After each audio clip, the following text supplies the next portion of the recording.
At the age of 21, I worked at a daycare as a maintenance and custodial worker. My job included many different tasks. I took care of things like throwing away garbage, setting up furniture for special events, doing preventive maintenance, organizing supplies, and making sure the place was clean and well kept. I also made sure all the equipment was working properly and the environment was safe. If I noticed anything that seemed like child abuse or mistreatment, I reported it. Some days I was in charge of both opening and closing the facility. The job was quite challenging because there were only two of us working, me and an older guy who kind of acted like my boss.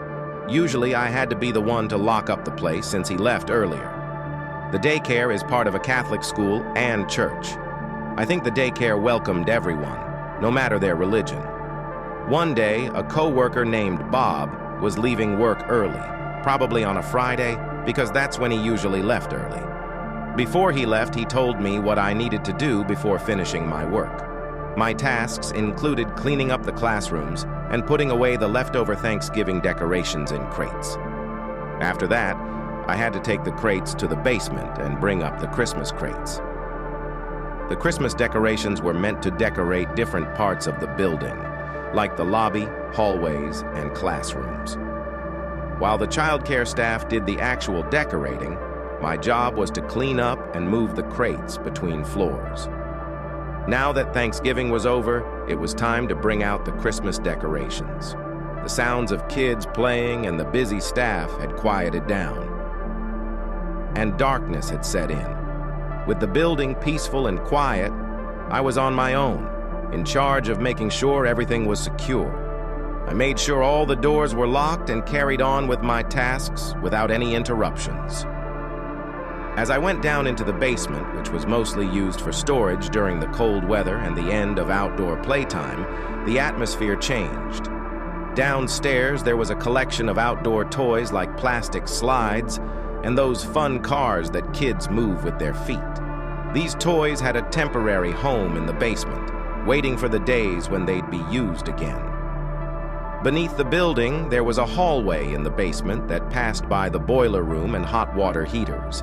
At the end of this hallway was the storage room. This place always felt a bit eerie, mostly because of its strange lighting, or rather the lack of it. There wasn't any direct light from above, which made it unsettling. The lighting was dim, with faint lights in the corners and a weak glow from the hallway. To add to the oddness, the basement ceiling wasn't very high. I had to slightly crouch to avoid hitting my head in certain areas.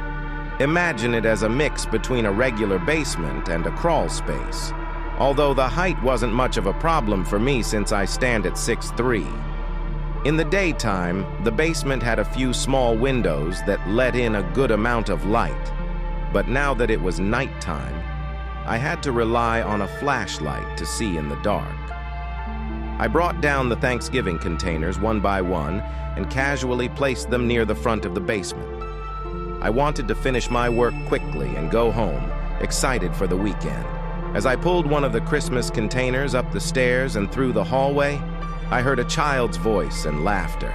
Even though it was a bit muffled, I was sure of what I heard. I left the container and stopped to look around. I checked every room I could think of, the classrooms, indoor playroom, art room, and bathrooms. Strangely, I couldn't find any kids, but the muffled voice kept coming and going. Interestingly, the one place I hadn't checked was the basement. Going back to the basement door, I looked down the stairs, hoping for a clue. I heard a sound from below, making me think a child might be there. Reacting quickly, I went down the stairs yelling, "Who's down there?" thinking one of the kids might have sneaked into the basement. I reached the bottom and hurried down the hallway toward the storage room. I noticed a toy car. It moved for a moment before stopping, as if someone had pushed it. I stood there looking around.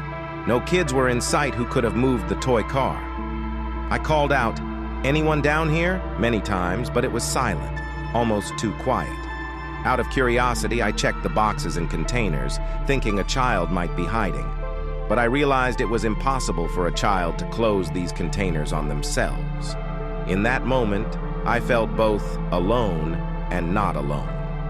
A sensation I couldn't explain. Suddenly, right behind me, I heard a plastic object drop to the floor. Despite the absence of any draft, I didn't turn to see what it was. Instead, I hurried upstairs without looking back. At the top of the stairs, I froze when I heard what seemed to be a child's whisper from below. I quickly slammed the door shut. Unsure of what to do, I called Bob, who advised me to contact the police if I suspected a child in the basement. Despite my initial belief that there was no child down there, I called 911 to confirm. The police, along with a couple of officers, inspected the basement, finding only boxes filled with supplies and decorations. No children were present, and there was no evidence of what made the plastic sound. Even though the police seemed to think I wasted their time, I was too unsettled to feel embarrassed about the call. I decided to quit my job right before Christmas, vowing never to go back to that basement again. Take a second to subscribe and like the video to help the channel grow. See you next time around. Take care.